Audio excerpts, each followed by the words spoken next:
पश्चिमी उत्तर प्रदेश में आज एक बार दिग्गजों की चुनावी चढ़ाई है। बीजेपी और समाजवादी पार्टी दोनों तरफ से धुआंधार प्रचार का दिन है।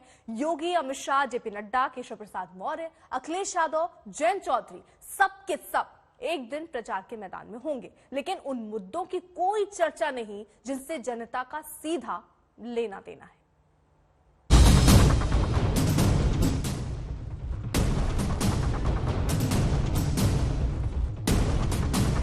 जो पैसा पहले कब्रिस्तान की बाउंड्री वाल पर खर्च हो रहा था, वो पैसा हमने तीर्थों के विकास पर खर्च किया।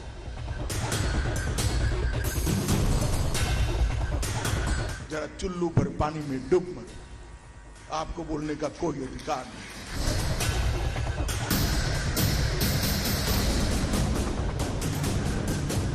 और इनके कैंडिडेट कौन हैं? आधे जेल में, कुछ बेल पर। पश्चिमी यूपी का चुनावी मैदान, बीजेपी का मेगा प्रचार अभियान और घमासान किन मुद्दों पर है, ये आपके सामने है। योगी आदित्यनाथ के हर भाषण में इत्र और मित्र का जिक्र जरूर होता है। आपने देखा होगा इत्र वाले मित्र के यहाँ दीवारों के बीच में कैसे नोट के पहाड़ खड़े किए गए थे। एक गरीबों का पैसा था जो गरीब के लिए लगना चाहिए था, विकास के लिए लगना चाहिए था। पिछली सरकारें अपने इत्र वाले मित्र के यहाँ पैसा ढेर लगा करके सुरक्षित करके रखती थी। हमने कहा नहीं, ये पैसा तो जनता के विकास में ही खर्च होगा। अमित शाह जब भी प्रचार में उतरते हैं, मंदिर और माफिया पर उनका पूरा जोर रहता है। और अखिलेश बाबू, आप कानून और व्यवस्था का सवाल उठाते हो, जरा चुल्लू पर पानी में डूब मरो, आपको बोलने का कोई अधिकार नहीं। मैं आंकड़े लेकर आया हूं। अखिलेश बाबू, मैं आपको कहना चाहता हूं, बहन मायावती जी, मैं आपको कहना चाहता हूं, कल मेरी बात का सार्वजनिक जवाब दीजिए। अखिलेश बाबू के शासन से भारतीय जनता पार्टी के शासन में डकैती में 70% कमी हुई है। बीजेपी अध्यक्ष जेपी नड्डा को जब भी मौका मिलता है, अखिलेश यादव को अपराधियों और आतंकियों का शुभचिंतक बताने से वो नहीं चूकते। उनका मैनिफेस्टो था लैंड माफिया, उनका मैनिफेस्टो था खनन माफिया, उनका मैनिफेस्टो था सैंड माफिया। मैं गलत बोल रहा हूं क्या? उनका मैनिफेस्टो था अपहरण माफिया, उद्योग था अपहरण, ये उनका मैनिफेस्टो था। बताइए, बहु बेटियां सुरक्षित थी क्या? थी क्या?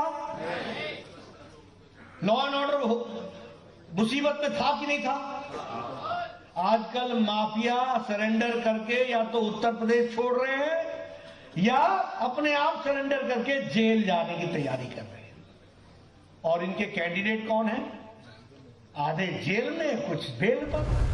और अखिलेश ने तो चुनावी अभियान का श्री गणेश ही जिन्ना से किया था।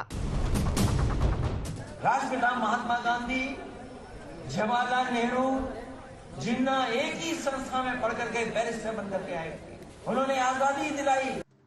ये उस उत्तर प्रदेश के चुनावी युद्ध का हाल है जहां जिन्ना पर जोर है, कब्रिस्तान पर शोर है, पलायन का प्रहार है, तो मंदिर मस्जिद पर धुआंधार है। वो उत्तर प्रदेश जहां नीति आयोग के सूचकांक के मुताबिक 38% आबादी गरीबी रेखा से नीचे है, जो देश का तीसरा सबसे गरीब राज्य है, जहां 12% लोगों के पास कोई संपत्ति नहीं है, जो कुपोषण के मामले में चौथे नंबर पर है, जहां 44% आबादी कुपोषण की शिकार है, जहां स्कूल जाने वाले बच्चों की संख्या लगातार गिर रही है।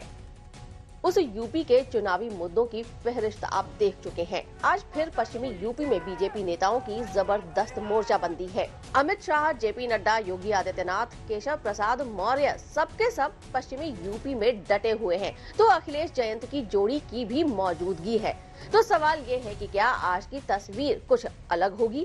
तो पश्चिमी उत्तर प्रदेश ध्रुवीकरण के लिहाज से बेहद ही संवेदनशील है, और बीजेपी हो या फिर समाजवादी पार्टी, दोनों को अपने अपने वोट बैंक में कहीं ना कहीं जल्दबाजी में ऐसे ही मुद्दे दिख रहे हैं ताकि इन मुद्दों के आधार पर चुनाव लड़ा जा सके। कुमार अभिषेक, मुजफ्फरनगर आज तक।